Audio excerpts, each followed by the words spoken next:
Almost every dating app on your phone is quietly engineered to destroy itself.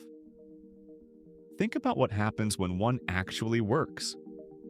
Two people meet, they're happy, and the very first thing they do is cancel their subscriptions and delete the app. Success is churn. The better the product, the faster the room empties. So here's the strange part. There is one app where the room never empties, and it prints money. That app is Grindr. To most people, it's a footnote in the dating category. A smaller name next to Tinder and Bumble in a market famous for being brutal, faddish, and impossible to defend. Wall Street mostly agrees. It's valued at a couple of $1 billion, a rounding error next to the giants. But look at the financials and something doesn't add up. Roughly 75% gross margins, adjusted operating margins in the low 40s. Over $140 million of free cash flow a year, thrown off by a company with no factories, no inventory, no delivery fleet, and barely any hardware. Just servers, a map, and 13 million people who open it every single month. Those aren't dating app economics. Those are the economics of a toll road. To understand why, you have to stop thinking of Grindr as a dating app at all, because it isn't really selling matches. Tinder sells you a deck of cards. Swipe, hope, wait for the algorithm to bless you. Grindr sells you something much simpler and much harder to copy. It sells you a map of who is nearby right now. That single design decision is the entire business, and it changes what the company actually owns. Start with the thing every marketplace lives or dies by: liquidity. A marketplace is liquid when you show up and immediately find what you came for. An empty restaurant is a liquid. A packed one is liquid. And liquidity is the only thing a marketplace can't fake. Now here's the twist that most people miss. For a normal social network, liquidity is national. It doesn't matter where your friends are. The internet is the same width everywhere. But for a location-based app, liquidity is local. Painfully, stubbornly local. Your experience isn't determined by how many people use the app worldwide. It's determined by how many people use it inside a 2-mile circle around you. Which means Grindr isn't one network. It's tens of thousands of tiny, independent networks. One per neighborhood. And every single one has to be full on its own. That sounds like a weakness. It's the opposite. It's the moat. Because a competitor can't attack Grindr globally. They have to attack it one circle at a time. And in each circle, they face the same wall.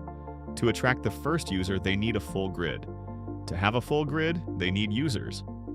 A cold start, repeated 10,000 times in 10,000 separate cities simultaneously, while the incumbent's grid 2 taps away is already full. You can copy the app in a weekend. You cannot copy the density. And density in this category is worth more than anywhere else because Grindr's users aren't a random sample of the population. They're a specific community that has historically had very few places to find each other. Grindr didn't just win a market, it became the default infrastructure for one, with something like 70% of its addressable users. That's the first layer. Here's the second one, and it's the one that turns a strong network into a cash machine. Remember the churn trap. Broad dating apps have to spend enormous amounts of money on marketing simply to replace the users their own product keeps curing. It's a treadmill. Run hard, stay in place. Grindr never got on the treadmill because a map of who's nearby doesn't resolve. There's no finish line, no successful exit, no reason to delete. People open it out of boredom, out of habit, out of loneliness, out of curiosity. The way you open a messaging app, not the way you open a shopping app. The average user spends over an hour a day inside it. That is not dating app behavior. That is utility behavior. It sits somewhere between a social feed and a phone book, and it has all the retention properties of both.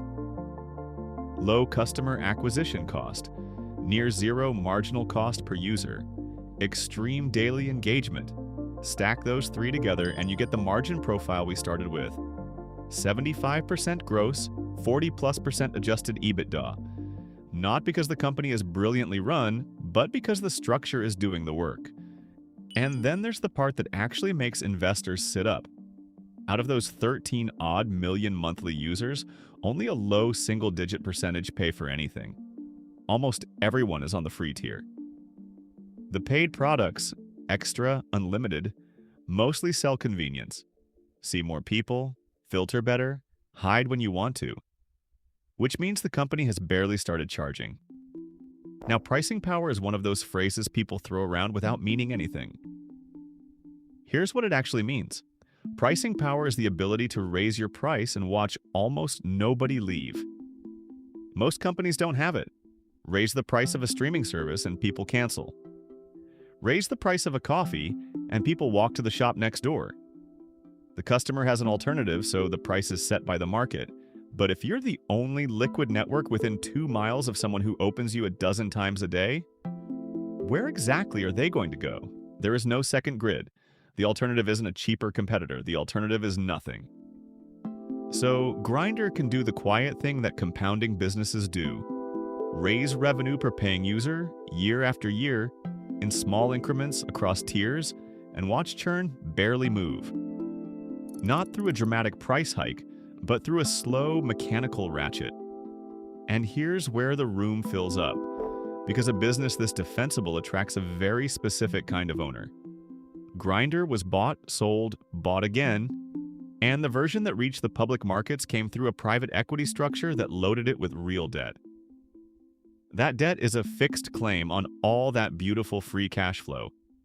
It doesn't care about your network effects. Then there's the harder problem. The entire product is location.